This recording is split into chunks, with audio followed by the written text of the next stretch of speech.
And I remember when he missed the second field goal, he kind of like just shook his head like, what is going on? And I felt like that was how the Bills felt the entire day. They were just like, what is going on? They just didn't feel like a confident and competent team. You're now listening to the Wandering Buffalo podcast with your hosts, Andrew Chang and Justin Goddard.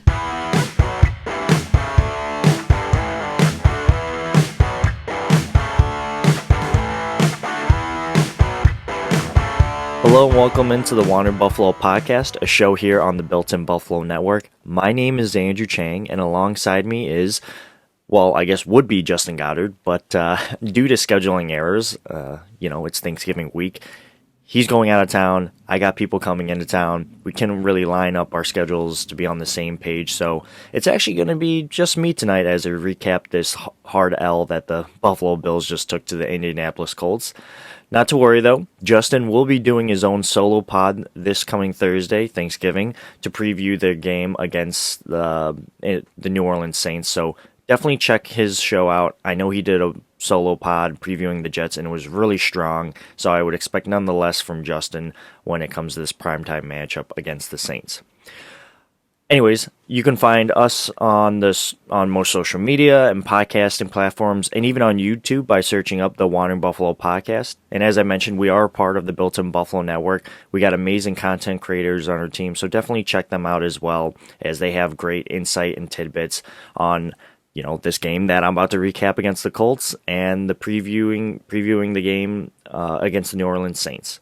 But without further ado, I'm just going to jump right into it. And we got to talk about Josh Allen, right? Josh Allen goes 21 of 35 for 209 yards, 2 touchdowns, 2 interceptions. That's a rating of 72.2. Not great, I must say. And I was there in attendance at the Colts game. I brought my girlfriend to her first Buffalo Bills experience, and I think she had a real good time. The tailgating was fun. The food was great. The camaraderie of all us Bills fans, like sharing food, throwing the football, and just talking, having fun. It was just a great time. But then as soon as we got into the stadium, things kind of changed, obviously because of the outcome of the game and the weather. And I just don't really know how to explain how I felt about Josh Allen today. And there's no way of tiptoeing around it. He didn't have a good day. He threw 2 picks. The second one, kind of like, it is what it is. Like, it was tipped, then tipped again, and then intercepted by the guy who tipped it the second time. Like, okay. Not much you can do there. The first one, I believe, was in the first quarter, and he was trying to get it to Gabriel Davis, who might have been held on the play, might have not been, but Allen was just staring down Gabriel the entire time, so Odom could just go over there and just cut the route off and just pick the ball off. I think when I saw that happen, I thought to myself, okay, get out of the way.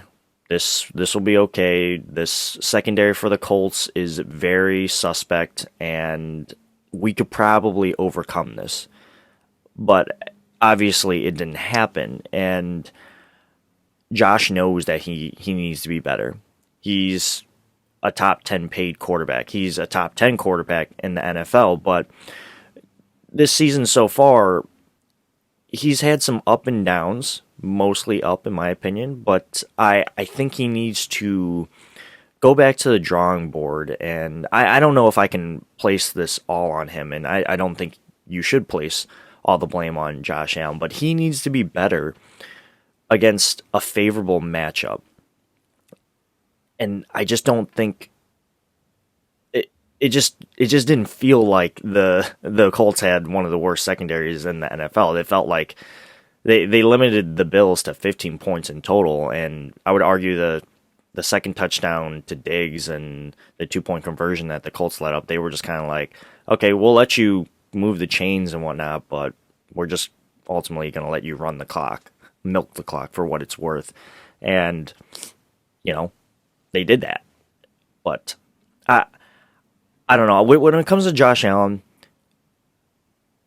I think this is a bad game. He understands that he's got that growth mentality. He's going to go back to the board. He's got to go back to the board. He's got a big matchup against the New Orleans Saints. And right now, the Patriots are technically first place in the AFC East. This loss that they just took to the Colts should shake everyone in that at one Bills drive down to the core. Now, this isn't the first wake-up call that this team has gotten. I would argue that the Pittsburgh loss was a wake-up call. I would argue the Titans game was a wake-up call because, they ended up losing at the last second because of a failed 4th and inches conversion. Allen slipped. Okay, it is what it is. Take it for what it's worth. I walked away from that game thinking, okay, the Bills aren't going to run away to the Super Bowl. Like they are contenders, but there are other contenders in the AFC, and they're not going to go quietly. They're going to give Buffalo their best. Every team is going to give Buffalo their best. And you saw that against the Jags. They limited Allen down to 6, Allen and the offense down to 6 points, and that should have been a wake-up call. Then they beat up on the Jets, and then we get to the Colts.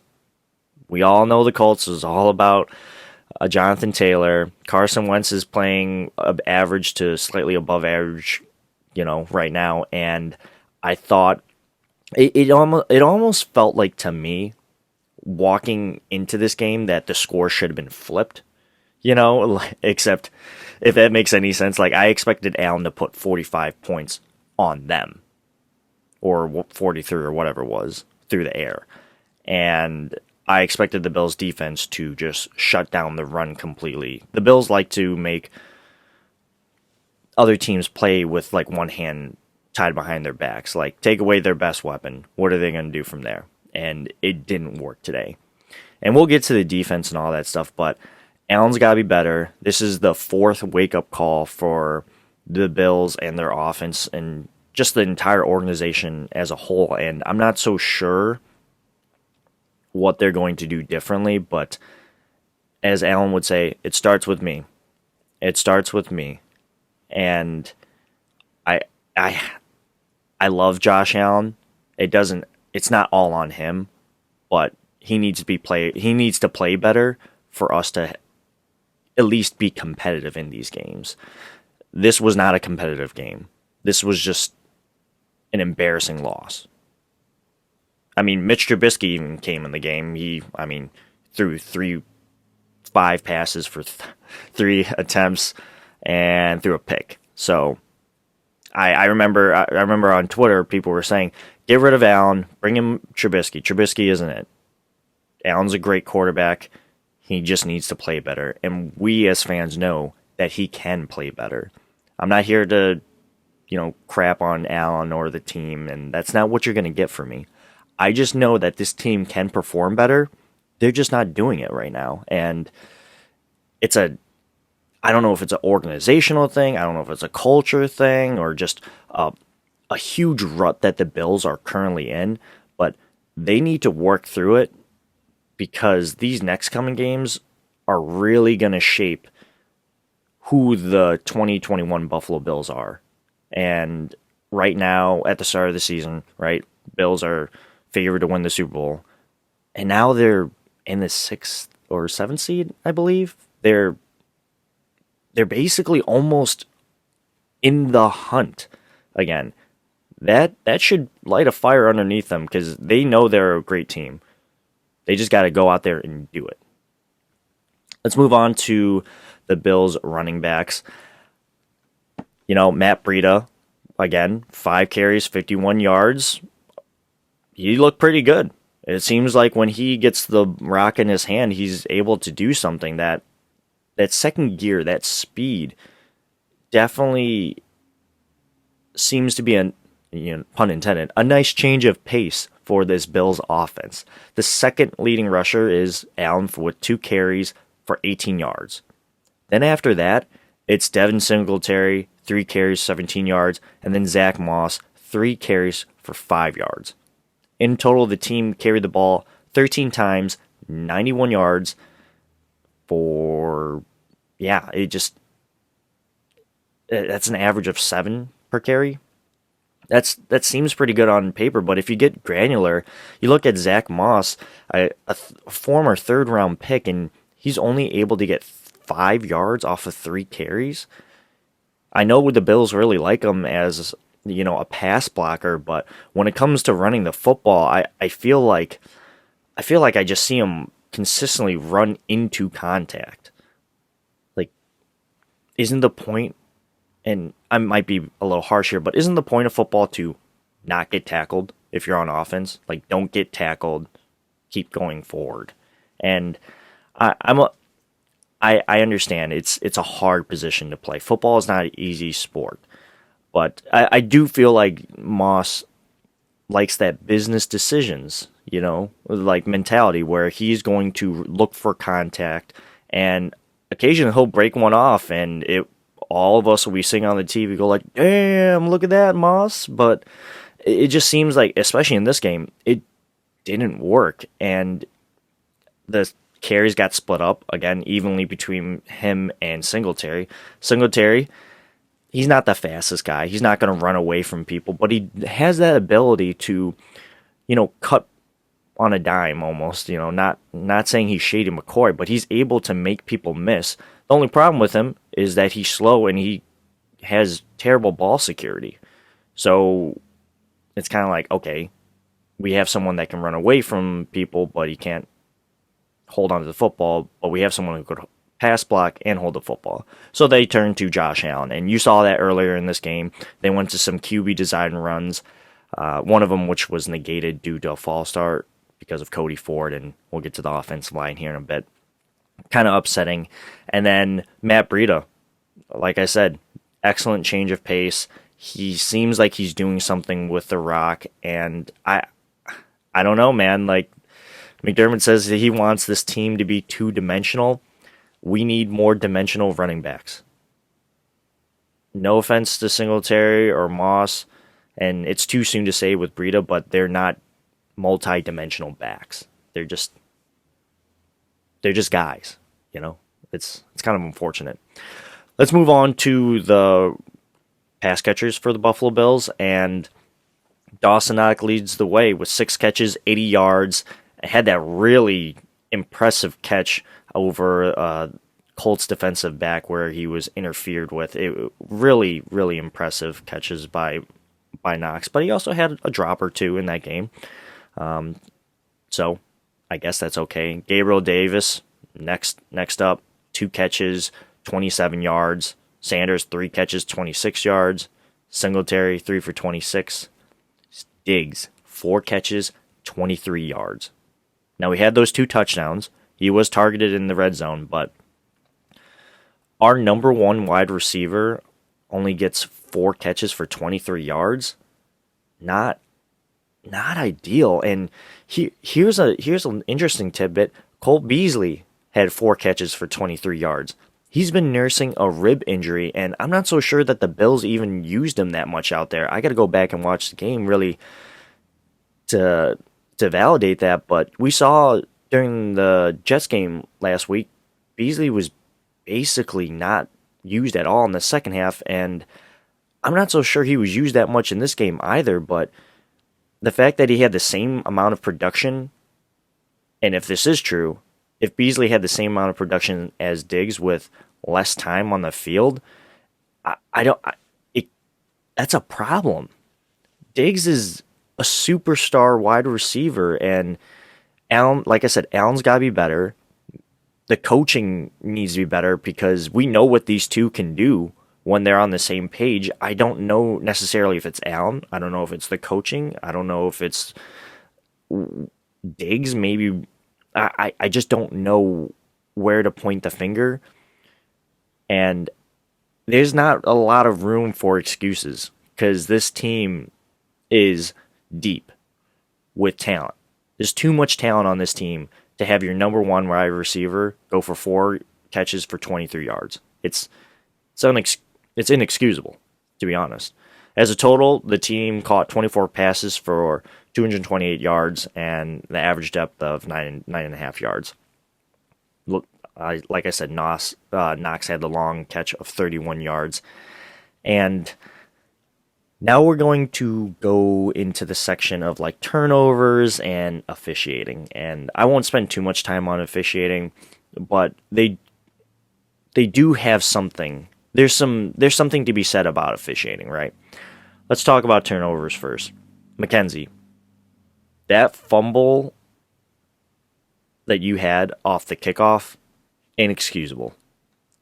Very inexcusable, and I love Isaiah McKenzie. I think he's the face of the franchise. He's got a great personality. He wants to be in Buffalo. Buffalo wants him, and this is what you're going to get with McKenzie sometimes as the returner. Some inconsistency, but with the home run ability as well. We've seen him take punts back for touchdowns. We've seen him do some really good things in the return game. But occasionally you're going to get a muff punt.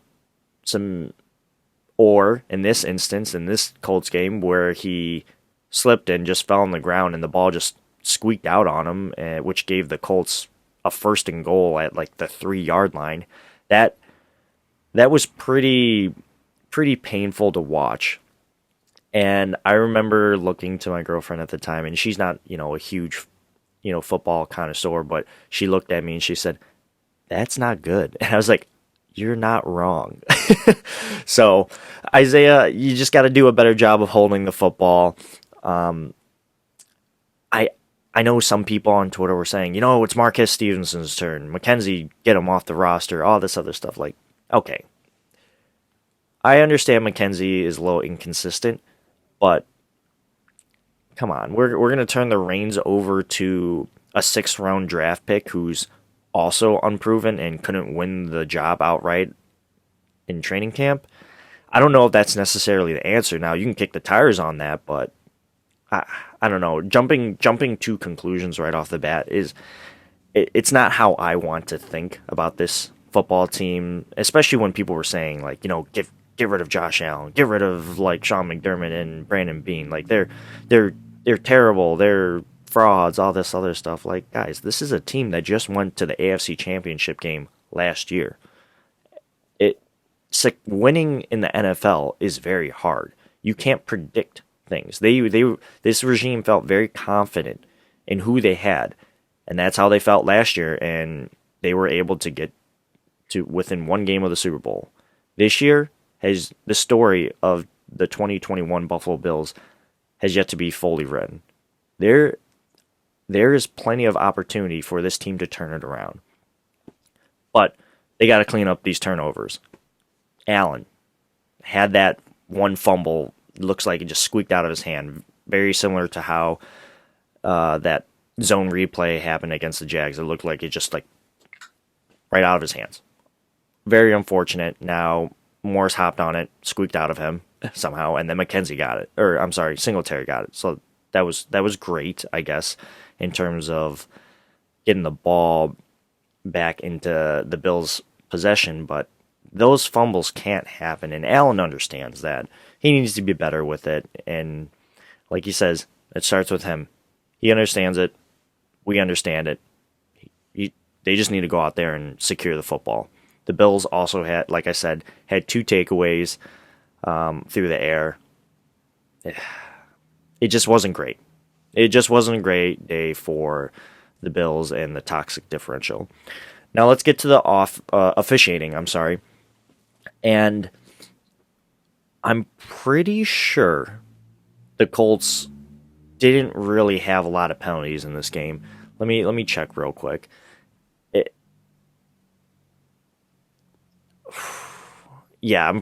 didn't really have a lot of penalties. The Bills, on the other hand, it just seemed like when there was a stop on 3rd and whatever, a flag came in against the Bills, like, roughing the passer, holding on defense, roughing the passer happened twice, illegal contact, all this other stuff, and it was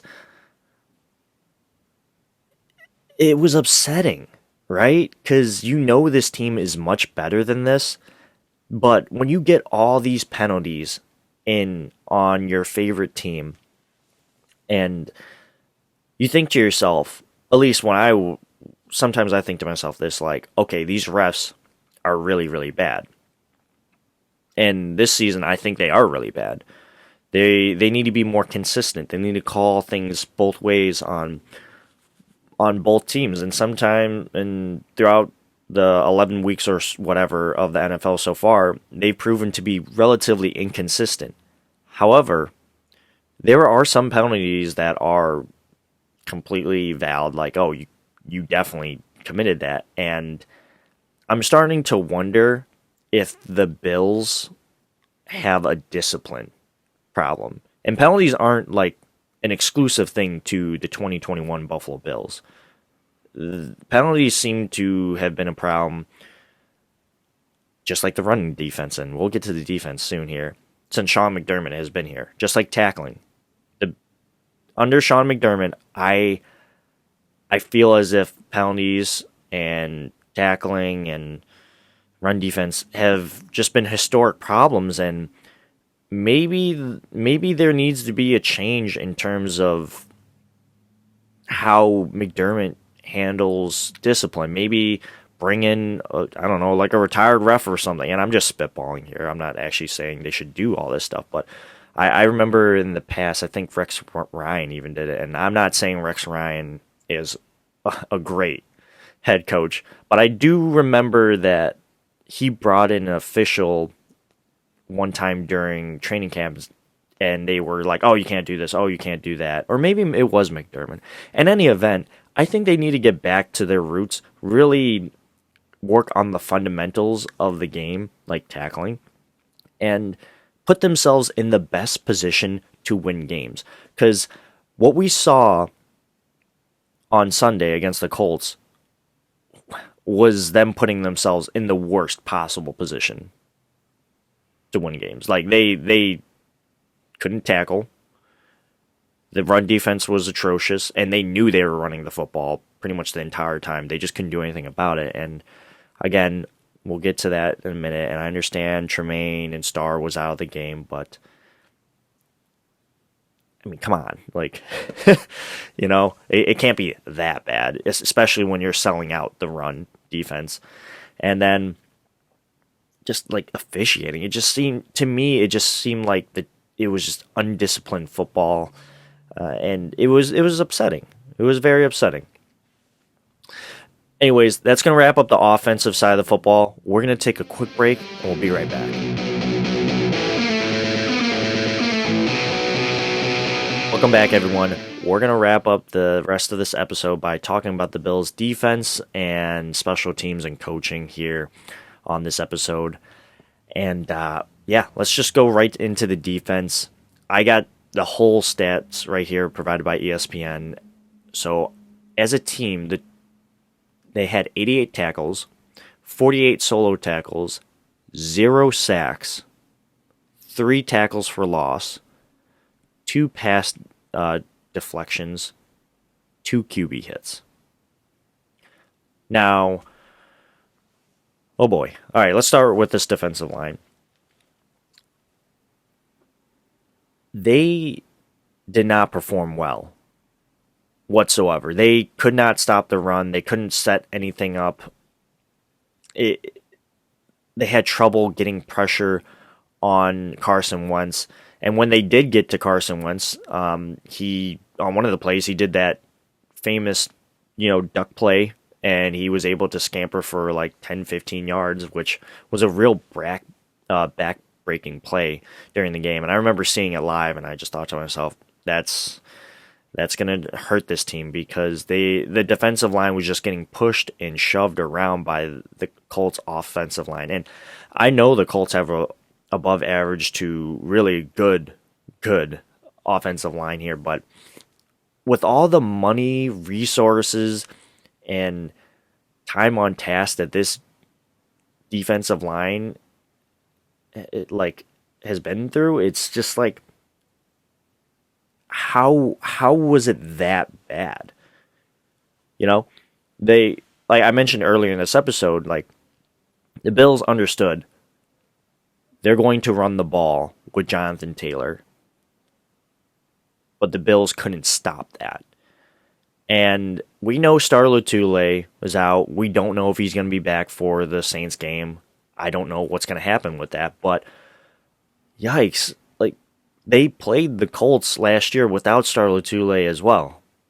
And they were able to bottle up Jonathan Taylor to under 100 yards. And I think he got one touchdown. And I get it. Tremaine Edmonds was there. But, A.J. Klein was in for Tremaine Edmonds. And he filled in very admirably last week against the Jets. And I'm not saying that Tremaine Edmonds and A.J. Klein are interchangeable because we know Tremaine's having a great year. I just didn't think the drop-off was going to be that significant. And even when those two are in the game, the Bills' run defense hasn't proven to be, a top unit in the league.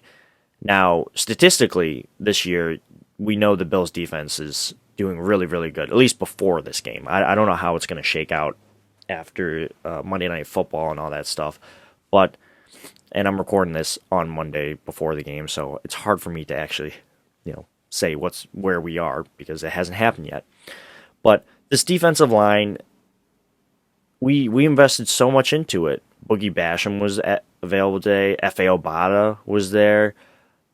Greg Rousseau, A.J. Epinesa, Mario Addison, Jerry Hughes. The defensive ends, just nothing happened. And I'm pretty sure Addison got flagged maybe once or twice for, roughing the pass. And then you look for the defensive tackles. Ed Oliver, I thought he actually had a pretty good game. His first sack of the year got negated due to a holding call against Teron Johnson. Dang, this man cannot get a sack this year because of penalties. And I'm pretty sure this is the second time his first sack has been negated because of a penalty. Very unfortunate. And then Harrison Phillips, he's a fan favorite, right? Everyone loves him. His first year, he's doing all right. Then I think his last year he's not there because he tears his ACL or something like that. And he comes back this year. He's looking all right. Sometimes as a serviceable backup, but he's just inconsistent. And we need more from the defensive tackles side of. We need more beef in that room, as weird as that sounds, we need more beef, but they just seem to get pushed around all day. And then Vernon Butler comes in and he's getting pushed around all day. And I can't help but think to myself, is this an area that the Bills severely overlooked in the offseason? Same thing with the offensive line. And people are going to look at Boogie Basham as an opportunity cost. What we gave up to get. We could have gotten someone like Creed Humphrey, help solidify that offensive line. We didn't. We went for Boogie Basham, and I'm not here to say that was a bad move. I like Boogie. He's got a high motor, and he's probably on that A.J. Epinesa plan where he's going to be inactive, active, depending on game day. But come next year, I think he's going to be active pretty much every game of the year, and that would be great, and especially if he can deliver. That's getting ahead of the need. They were like, all right, this is definitely going to be a need next year. But they also needed, at that moment, interior offensive line help. And that has been a huge problem for this team. Anyways, the defensive line, getting back to the topic at hand here, just really lackluster for how much money and resources and investment that this team has put in there. The fact that we had 0 sacks and 2 QB hits isn't good enough. That's really, really bad, actually. for how much we put into this team. Moving on to the linebackers. I mean, Milano was Milano. I thought he did fine. As always, he's doing good. And he's played through that shoulder injury. Was worried that he wasn't going to be able to go, but he proved that he could do it. Hopefully, he didn't get banged up at all at the end of this game. You looked at A.J. Klein, who, again, I said it last week. I think he's a serviceable backup here, and some people were saying replace him instead of Tremaine. Now, I thought that was a little insane. But, yeah, no, I just didn't think it was AJ's best day, but at the same time, can we fault him for that? No. This offensive line that they played against was very, very good. They were able to get to the second level and make huge holes for Jonathan Taylor to run through. You look at the cornerbacks here and the safeties. I mean, Carson Wentz, what do you have? He had 106 yards on 11 catches, and he attempted 20. So he was right over 50%. He had a rating of 86.7. I think the Bills' cornerbacks and safeties, for the most part, did their jobs. Like, as a team, the Colts had 11 catches for 106 yards, as I mentioned before, and only one touchdown. And we know that one touchdown came from, what's his name? I'm blanking. Jonathan Taylor. That was the assignment there. You want to beat the Colts? You got to focus on Jonathan Taylor. The man had 5 total touchdowns.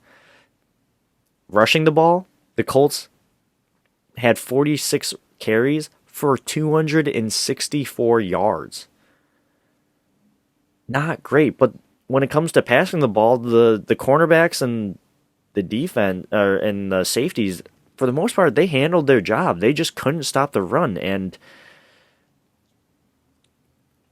this number one offense and defense is slowly coming back down to earth, and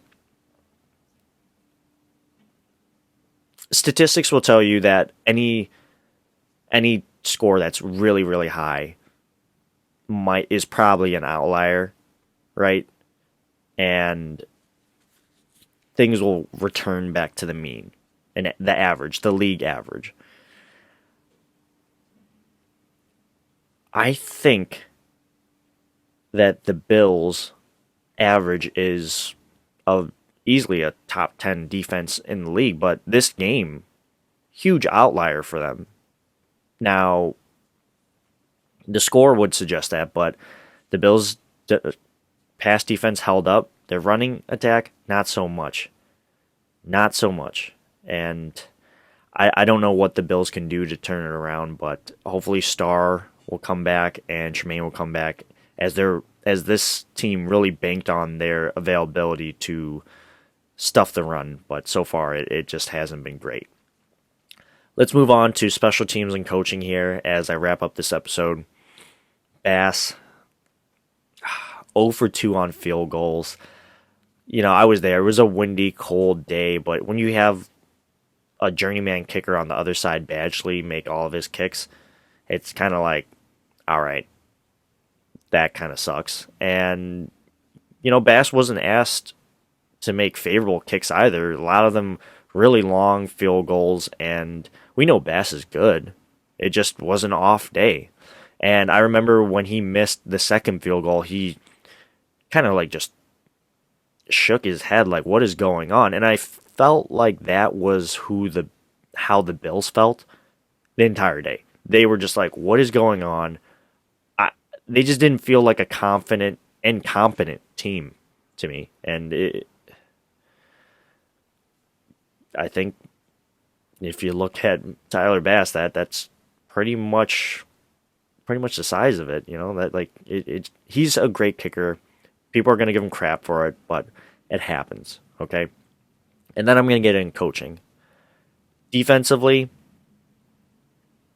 not good enough.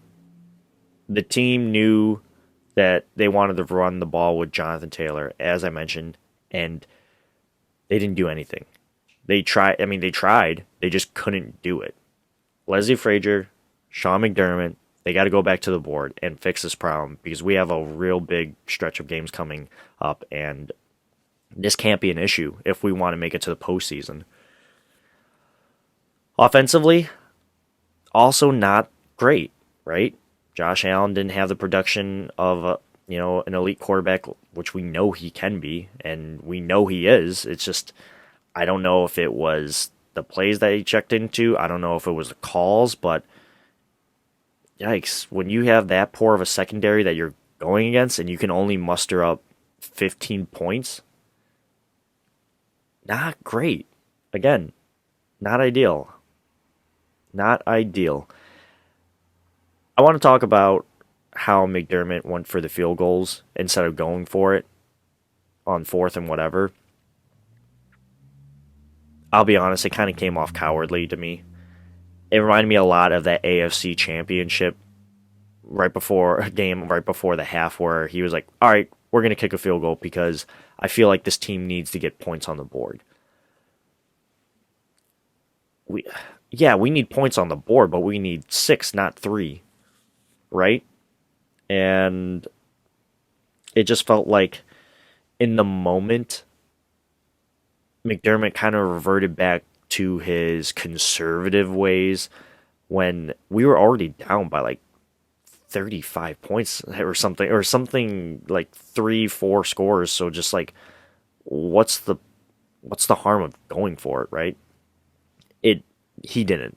And McDermott's proven that he can grow into that aggressive mentality and whatnot, but today it just seemed like he reverted back to his conservative ways, which I wasn't a fan of. And at the end of the day, and I guess I'll wrap up the episode here, is that the Buffalo Bills are a great team. They have everything the makeup to be a Super Bowl winning team. But unfortunately, today, or on Sunday rather, they proved that they have flaws. And this isn't the Bills don't live in a vacuum. This is a problem with every team in the NFL. They have flaws.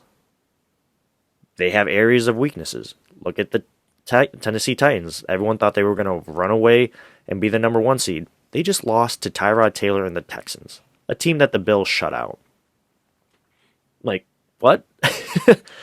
Like, what?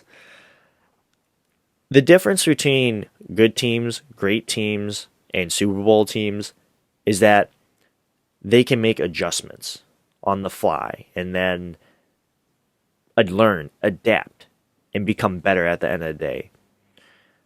I know this team can do that, and they showed that last year.